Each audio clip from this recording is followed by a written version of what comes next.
Make yourself look nice. That's great. Okay. All right. We got I'm in a Car with Pranay, Sheth, episode number 31. Oh, really? 31. Yeah. Cool. So welcome to the show. Thanks for doing this. No problem. As usual, we do a little intro just so the crowd and the audience knows who it is that they're watching to and listening to. So maybe, Pranay, you can give us a little 1-2 minute Coles Notes version of where you've come from and what you're up to these days. Well, I come from a software development background. I did my engineering and then now I'm working at Intrigue Media as a software developer. I started out as a software developer. Now I have a team, so that means growth, and that means Rob and Paul, and that means Intrigue Media. So maybe back up a little bit though. You were doing school. Where did you start school? So I did my bachelor's of engineering back home in India with a back and forth in the US. Then I went to for a specific course at University of Waterloo, which was more about mobile development. And I happened to get a job while I was doing that, so I had to switch back to Conestoga College because of the hour situation. Long story short, did my bachelor's in engineering, did my master's, and now working. Cool. Well, we're stoked to have you. That was probably the quickest introduction we ever had on the show, so thank you for getting to the point. That was great.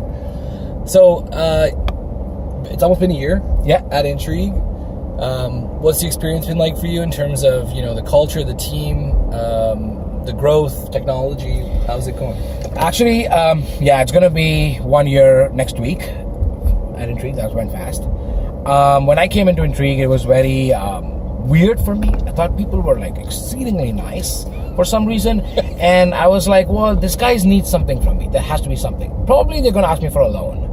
Or they're gonna probably fire me tomorrow, and that's why they're being so nice, right? But every day passed by, and people are still nice. Every month passed by, people are still very nice. A year passed by, people are still nice. So I guess being nice is the constant at Intrigue Media, no matter what calendar year or season it is. Beautiful. Which is great. I think that keeps. Team is probably, in my opinion, Intrigue Media's biggest asset, because they have a culture that is very unique in today's world, which is very man-eat-man kind of a situation. Right. Mind you, I'm coming from companies that were massively big. I worked at a company called Sienna for 8 months.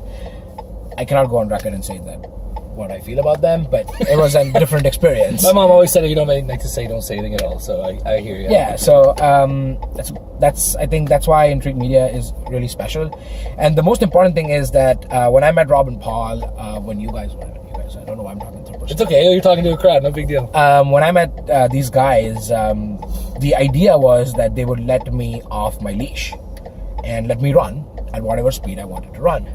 Which is very unique because nobody would let you do that in a company that they... And you didn't believe us. Yeah, I was like, these guys are joking all the time. They're having fun all the time.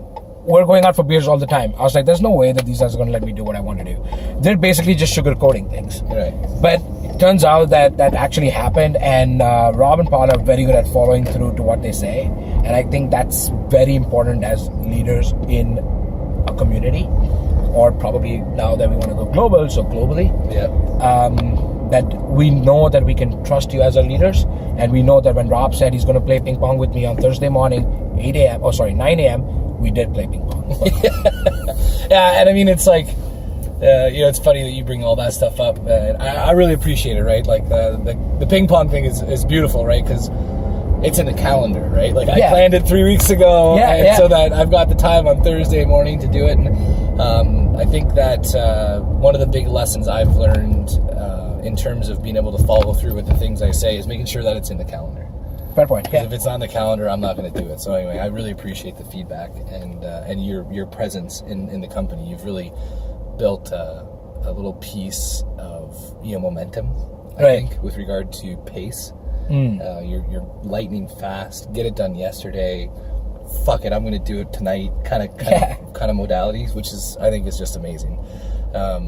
So maybe speak to the audience a little bit about what's going on with technology, not only at Intrigue, but in terms of the world. What do you see happening, and where are things going? Right. So technology is now, I mean, the way I'm looking at it, and if I'm a soothsayer, I'll be saying that technology is going to lead progress and economies in the near future, at least for the next 10 years, as if I can say that's pretty much a decade.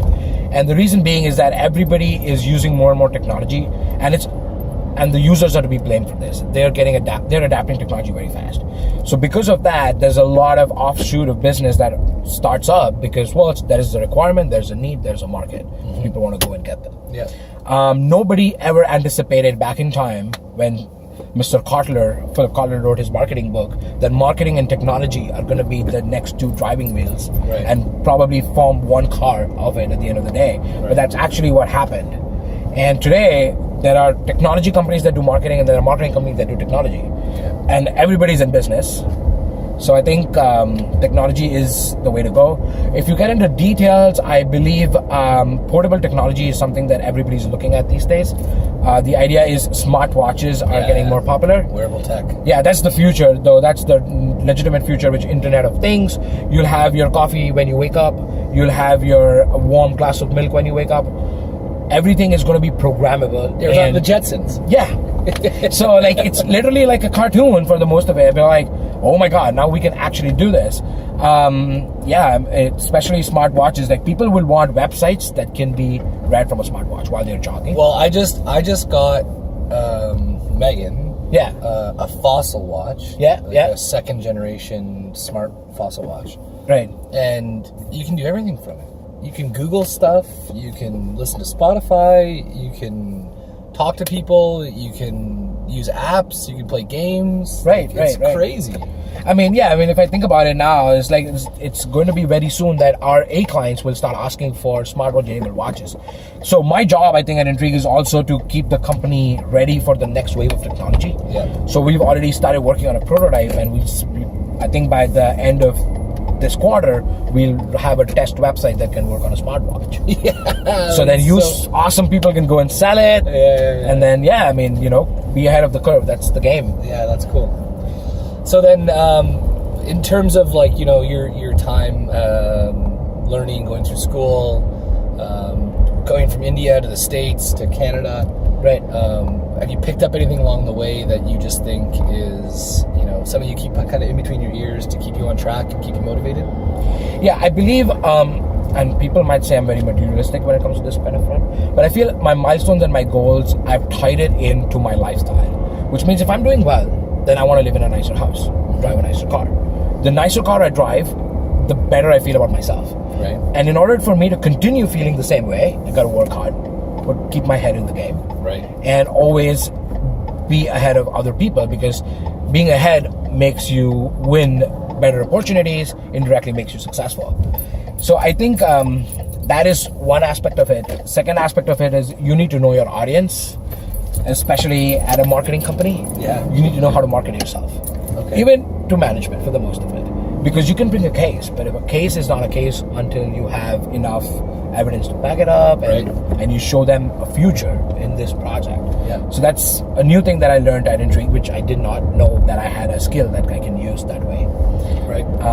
I had no plans in getting into software development management, which I'm accidentally now in. Yeah, you got a full team right now. Yeah, you're rocking. That was fast. Like I started one person, and now we have a 5-member team. Yeah, that's crazy. But the goal is to be bigger and bigger and bigger. At one point, you'll be like, "All right, Pranay, we're gonna give you a building to yourself." Yeah, beautiful. So that's where I'm trying to go. And then when you take your time off, you can go drive your yacht. Yeah, eventually the yacht is a specimen in my life where I feel like I've arrived. Yeah. And I can have a 40-year younger wife, kind of thing. Okay, so let's move on then to one last little piece here with regard to your time at Intrigue over the last year, with regard to the team, right? So you've spent almost 12 months, not only in the team but also building a team. Right. What kind of things have you learned that you could maybe talk about, or maybe challenges you're having when it comes to contributing to a team or leading a team? I think building a team is very different from being a part of a team, because I have never recruited before. and this was the first time I was sitting on an interview. I was like, oh my God, I'm more nervous than the candidate because I don't know what I'm doing, right? Yeah. But the hard way, I learned that culture is something that you want to go for always the first. And today on television, technically, I don't know, I wanted to say that, never mind. Yeah, that's on cool. television, I'm Yeah, admitting it that I was wrong. I was of the mentality that skills first for culture, but I've burnt my fingers and I've realized that yes, it's culture that comes first. Skills is something I can take a slack on. Awesome, because we can train skill. Yeah, we can train skill. Yeah. And I've personally gone and said my apologies to Star, Trisha, everybody who I fought with for skills or culture. But guys, everybody listening to me out there, you need to hire for culture. That's very important. Unless you want to burn your fingers. Yeah, unless In you which want to be in a case- situation like me. You can message me on my Twitter handle. I'll give you the details. So what's your Twitter handle? At psheth16. So PSHETH16. Awesome. Okay, one last piece. Is there any tips or tricks? So you're in a client service role. You're Right. doing a lot of projects for clients, custom projects. I find in technology, website development, those types of projects, there's a lot of work being done that the clients don't necessarily understand or have Right. transparency and clarity on. What kind of things have you learned through burning your fingers that help you keep a project on the rails and a client super stoked? I think setting expectations up front, also because you're doing things that not everybody understands, unless you have a technology savvy client. Which isn't very often. Yeah, which is not That's very why they're often. coming to us, right? Correct. So you have to tell them, you have to find an analogy that I think that's worked a lot for me in terms of saying it's like pizza, making pizza. You know, everybody loves pizza and everybody knows how to make pizza. So that kind of stuff. The other thing is you need to trust your team. You've got your team's back and your team's got your back.